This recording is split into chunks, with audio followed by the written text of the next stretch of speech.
amazing viewers. Thank you so much for joining me on my program once again. I appreciate you wherever you are connecting from. If you have not subscribed to my channel, please kindly subscribe to my channel. Click the notification bell so that you'll be notified each time I upload a video. You will be among the first to receive it. Thank you so much and remain blessed.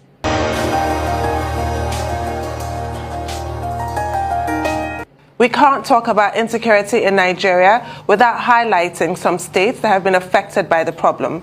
And one that comes to mind is Benue State. The food basket of the nation over time has been hit with different insurgency situations, which have left a lot of the indigents displaced.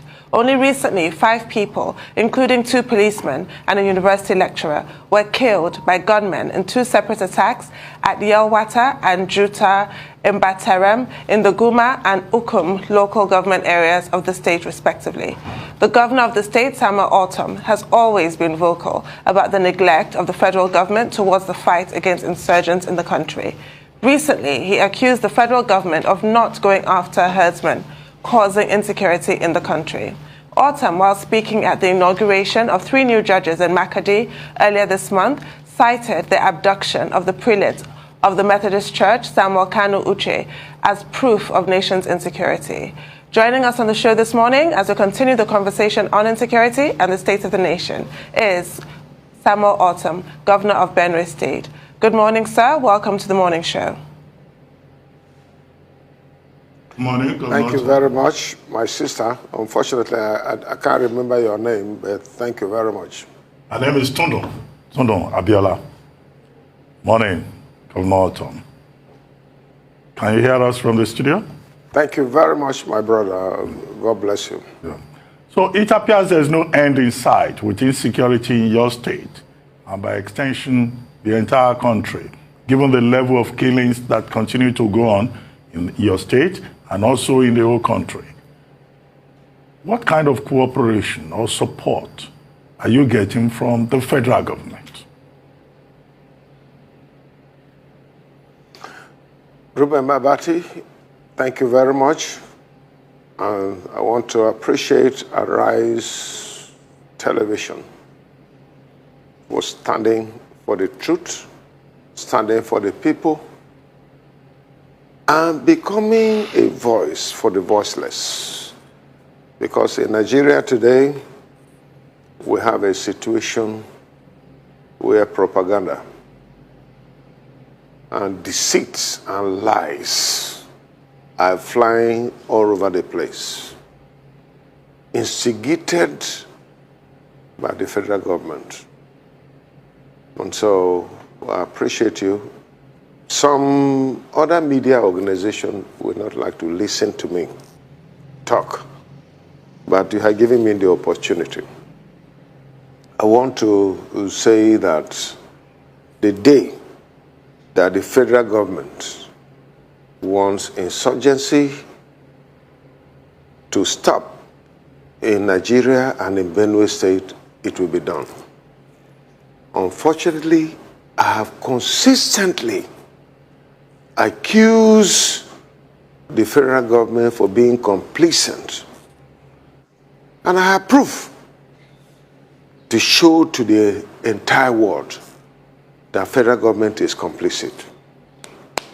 Tell me, even me as governor of Benue State, attempted assassination was done on me for more than 1 year.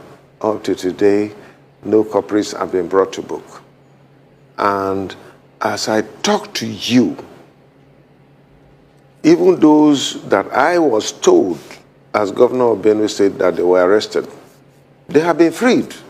These are Fulani herdsmen or militia who were arrested, and they have been freed.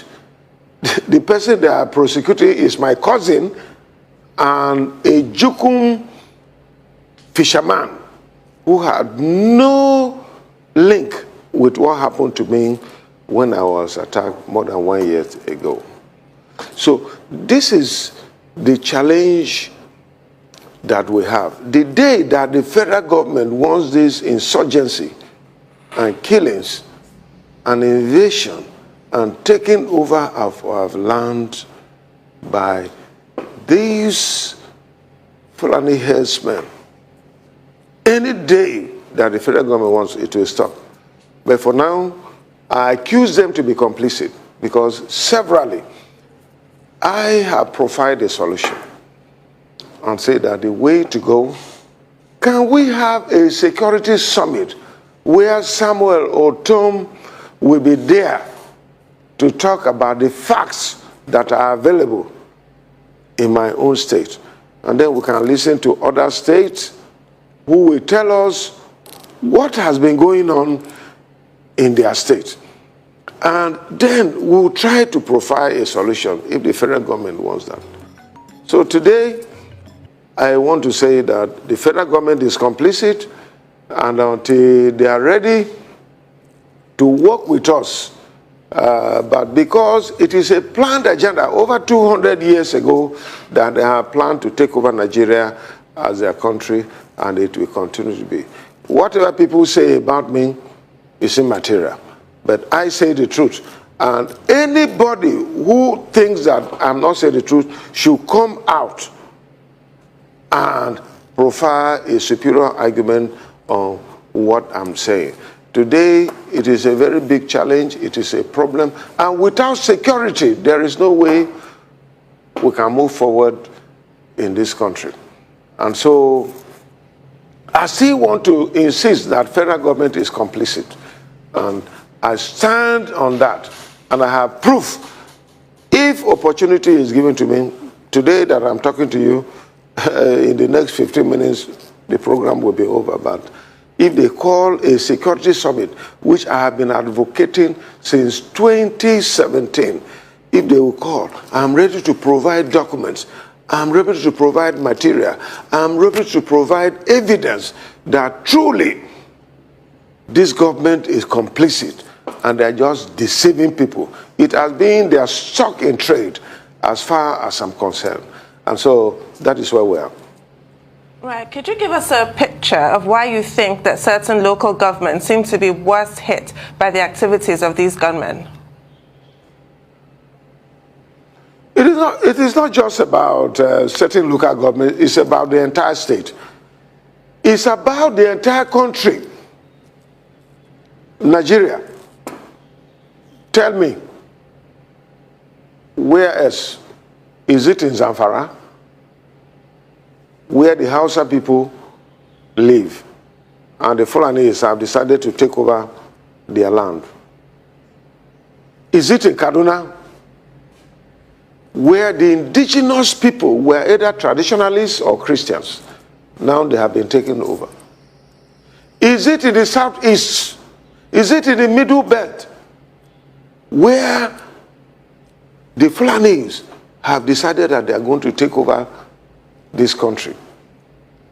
And actively, they are being supported by the present government of President Muhammadu Buhari. When I say they are not happy with me, they are angry, but that is the truth. I have chosen to say the truth. And even if I am dead, let it be on record, just like Martin Luther King in America, who stood for the blacks and said the truth. I'm ready to do it. This is the truth. The Fulanis are deceit. They have made up our mind to take over Nigeria as their own country and using Islam as a tool to ensure that they are in control. But the real agenda is not even about Islam. Islam, if you go to the southwest, there are the same family household. There are some who are Muslim, there are some who are Christians, there are some who are traditionalists, but they stay together. But here, the program is to use Islam and then take over the country. President Obasanjo, and I am sure somebody who has ruled this country as former military president, somebody who has ruled this country as a civilian president, if he comes out to say a thing, we should be very serious about it. President Obasanjo said that, look, this current government led by Muhammadu Buhari is about Islamizing, it's about Fulanizing, but the Fulanizing is the main agenda. that they want to implement in this country. Some of us, that is where we are. The Bible says that you shall know the truth, and the truth will set you free. We cannot be complacent. We cannot keep quiet. We cannot just say anything. For some of us, we have chosen to say the truth. Even if we are going to die, let us die, and let tomorrow appreciate what we said. And so, as far as I'm concerned, the federal government is complicit. The day they want this insurgency to finish, it will be done. Actively, they are working with Turkey, they are working with Saudi Arabia, they are working with everything to Islamize. But the real agenda is to take over Nigeria. And all these insurgents that you see happening is from Mauritania, is from Senegal, is from Cameroon, is from all over the place, trying to ensure that the indigenous people of this country do not have a say, but the Fulanis have a say. We are not against Fulani people. In government here in Benue State, I have Fulani people who are in my government. I have no issue about Fulanis, indigenous people. Everybody in this country, Nigeria, comes from somewhere. Even the Tea people, where I govern today as governor, they come from somewhere. But we have settled.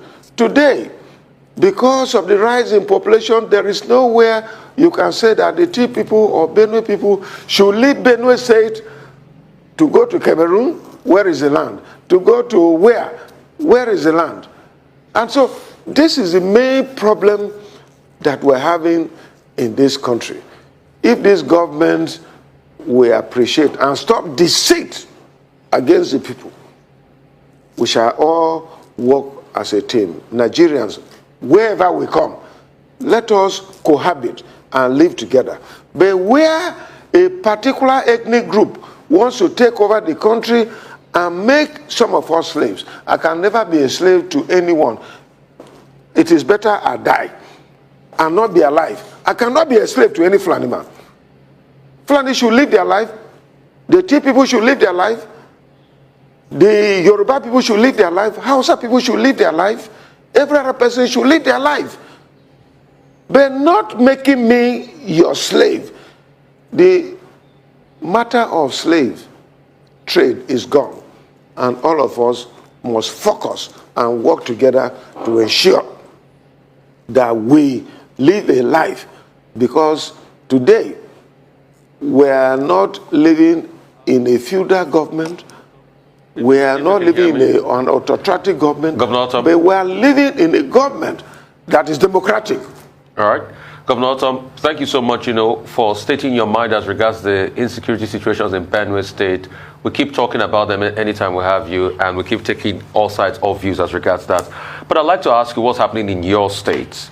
You've not been able to pay salaries. What is happening? And you've blamed it on the NNPC's failure, to remit money. What is happening? Why is that you cannot pay salaries? Why is that you cannot sustain your state? It is very simple. This is the blackmail of the federal government against me, who is speaking the truth against the injustices that are being perpetrated against my state and against other parts of Nigeria. Go and ask them, what did they do in other states?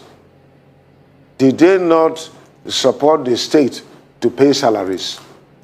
Why is it that just 2 weeks ago, when I applied to collect loan, not from federal government, from bank, to offset the arrears of salaries that I inherited, over 70 billion naira. Federal government rejected it because I refused to join them in the APC and continue to do their maladministration and frustrate the Nigerian people. If they had given me that money, I would have cleared it down. Nobody will be talking about issues of arrears of salaries. I've been paying salaries since 2018 when the stakeholders met and said that I should pay. I've been paying. What is left is the arrears of salaries. And the federal government have refused to support me. They frustrate me. You heard last week, 2 weeks ago, the federal government came out and said that they are borrowing to pay salaries. So why can't I borrow? I applied to borrow money to pay salaries. They said, no, I cannot borrow money to pay salaries. So what do you want me to do? My IGR, because of the security situation in the country, I cannot raise IGR. Today, as I talk to you, over 1.5 million people are IDPs. They are no longer going to farms. And the federal government and their cohorts have sent people to kill in where these people stay and farm. Today is rainy season, and the farmers are not going back there. So how do you raise IGR to see if you can augment the payment of salaries? So this is the challenge that I have, and because I have stood, and because I have spoken the truth, and truth is bitter against this federal government, they have refused to support me. All those states that used to have problem with the issue of payment of salaries, they have supported them. And I tell you that in Benue State, because salary is a key matter, it is a challenge because we don't have industries, we don't have other commercial activities going on, but it is civil servants. So apart from other things, the civil service are the key facilitators of the economic development in the state. The state government is actively supported by the civil service to ensure economic growth. When salaries are not, it becomes a major problem. But from 2018, I have been able to pay salaries to date. Other issues that are coming up now, as I talk to you, why is NNPC? Everybody knows in Nigeria that NNPC are doing paperwork to collect subsidy. If they say they are paying subsidy, why is it that we are still having fuels queues all over the country?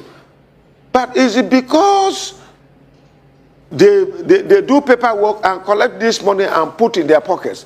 What have we seen in the recent past about federal government officials collecting money, billions of naira?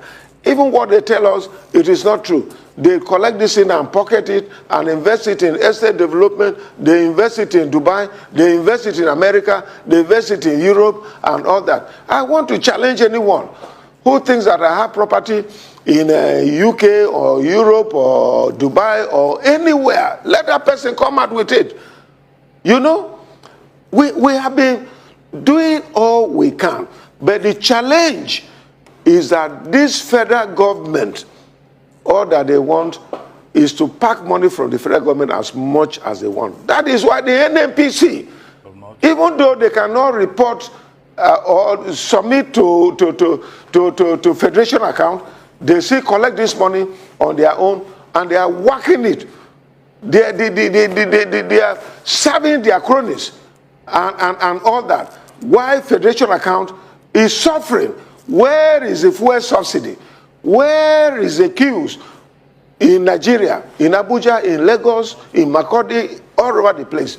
You have seen what the problem is, yes. I think your point has already been made. I was just going to say that I was surprised seeing that you are live on this show from Makurdi. I thought that you'll be speaking with us from Turkey, where your good friend Nyesom Wike of River State is on vacation with Governor Ikpeazu, and I didn't see you there. And I was wondering, I mean, are you still with Wike? But that's by the way. You seem to blame Ruben, that is very humorous. you seem to blame, or maybe you are still planning to go and join them in Turkey on vacation. Anyway, you seem to blame. No. Everybody is entitled to vacation. Even you, Ruben, you know, once in a while you go on vacation. Anyway, you seem to blame the Fulani for everything in Nigeria. And some people will disagree that, look, whatever problems we have in Nigeria, the source is collective. Everyone has a share of the blame. And now the presidential candidate of your party, the PDP, is a Fulani man. Yeah, he may have criticized anti-open grazing law in Benue State at a time, but are you going to support his presidential bid? Are you going to work and support the candidacy of Alhaji Atiku Abubakar for the presidency of Nigeria, who has been away in Dubai anyway. I wonder what he's doing there when there is an election here. Over to you, Sam. Well, Ruben, I want to say that I'm disappointed in you. Once, let me tell you this. I'm disappointed because when you say that I seem to blame everything on the Fulanis, what is the meaning of that? I don't blame everything on the Fulanis now. Everything I've said about the Fulanis invasion, destruction, killings, and so on is the truth. Like I told you, the Bible says you will know the truth and the truth will set you free. I have never lied against the Fulanis that come here. But let it be on record that I have never said that the Fulani race is bad. It will be a logical fallacy to say, to profile the Fulani people that they are bad. There are good Fulani people. They are my friends. Some are my friends. And I've been working with them. But let us call a spade a spade. The Fulanis from Mauritania, from Libya, from Senegal, from Ghana, from Niger, from Chad, from all those things, who wants to take Nigeria as their country, collaborating with people who are here, Fulanis that are here, that they will take over Nigeria to become their country. Those are the people that I'm against. And so it is wrong to create an impression that I blame everything against the Fulani race. It is not true. I don't do that. And I want to let you know that we are free citizens. We can go to vacation. My friend, Governor Wike, deserves vacation after the trauma that he went through.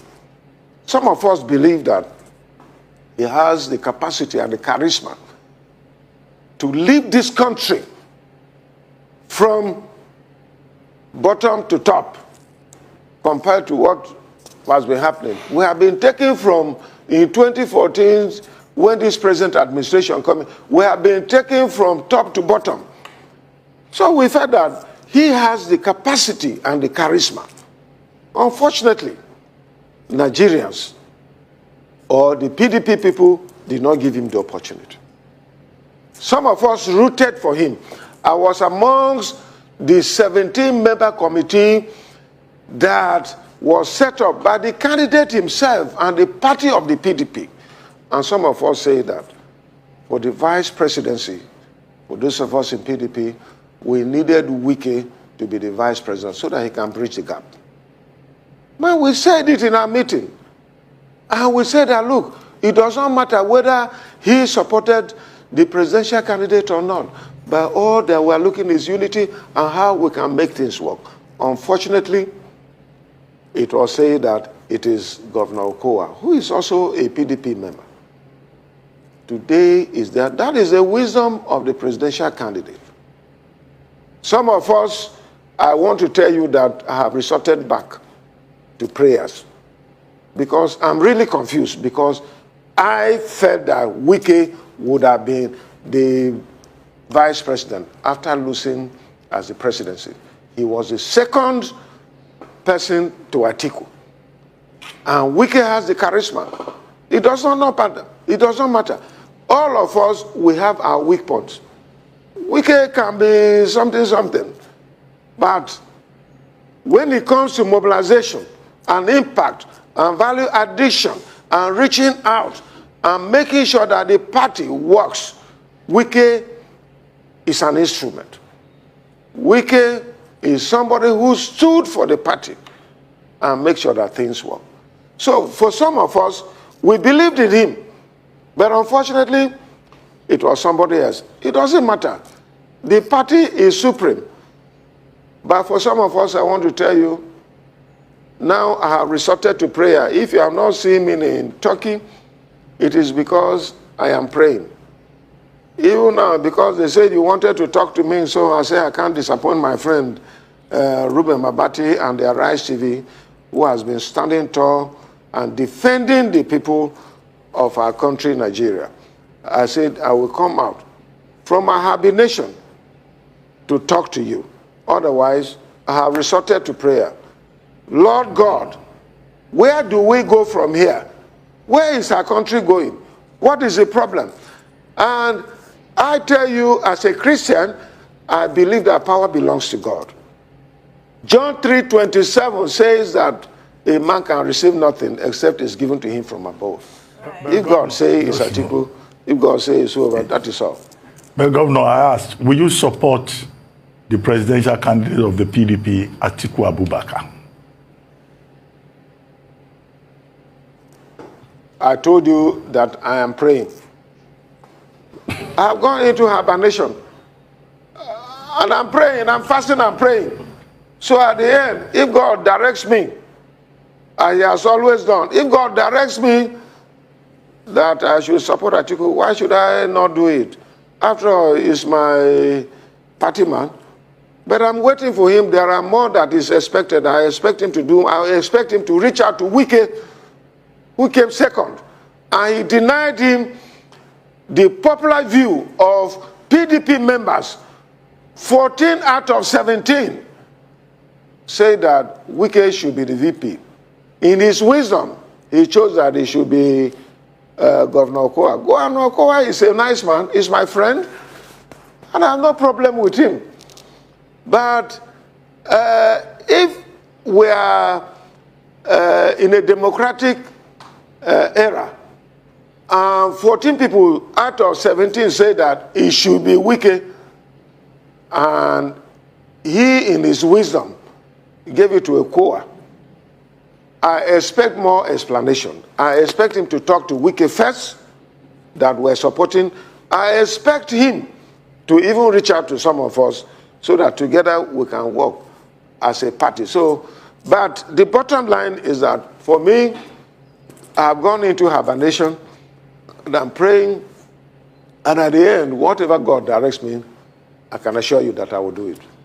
Right. You used the word trauma to describe Governor Wike's post-primaries experience, and your answer, that pregnant pause and conditional support for the PDP presidential candidate, speaks volumes. How is your party trying to close ranks at this time, especially with overtures being made to Governor Wike, who has in recent weeks been hosting members of opposition political parties? Does that spell doom for PDP in Rivers State? Well, let me tell you where we are today in Nigeria. We need to rescue this country, irrespective of party affiliation.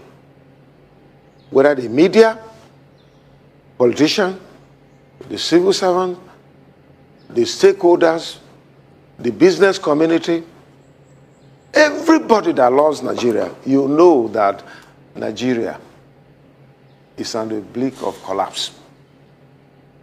That is where we are.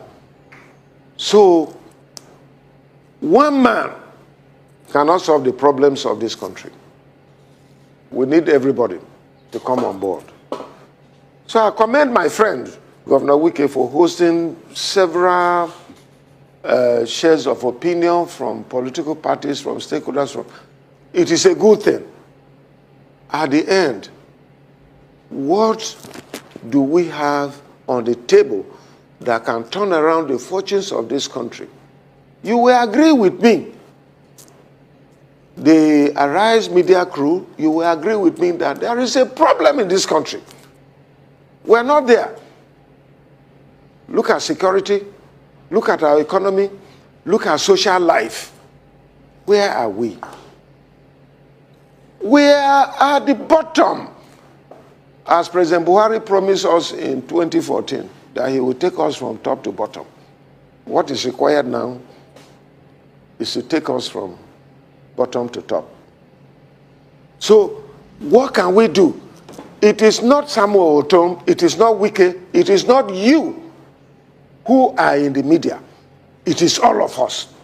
What can we do? Every one of us will have a complementary role to play to make sure that we lift Nigeria from where it is now. Every one of you, you will agree that we are not there. The country is dwindling, and it would have been better to say it is top to bottom, but now we are going beneath the bottom. Some of us are going to the grave. Many people have gone to the grave, and some people are going to the grave. How can we work to lift this country back from the bottom and then to the top? Because we cannot continue in this way. People should stop deceiving themselves. Those people who are telling President Buhari that all is well, it is not well. I want to say that I'm a grassroots man. I was a local government chairman. I have been in party leadership from the local government to state to federal, and then back to state. I'm governor today. All is not well. We are suffering. There's a problem. And this thing goes beyond partisan. We must forget about APC, PDP, and all those ones. We must look at what we can do to help this country be on its feet again. Nigeria is struggling. Nigeria is on drip as I talk to you. As I talk to you, Nigeria is on drip. How can you explain to me? I was a minister of the Federal Republic of Nigeria during President Goodluck Jonathan's regime, and I tell you, dollar was 180 naira. Today is over 600 naira. And most of the things we do in Nigeria today, we import them. How can we manage this kind of economy? Nigerians are suffering.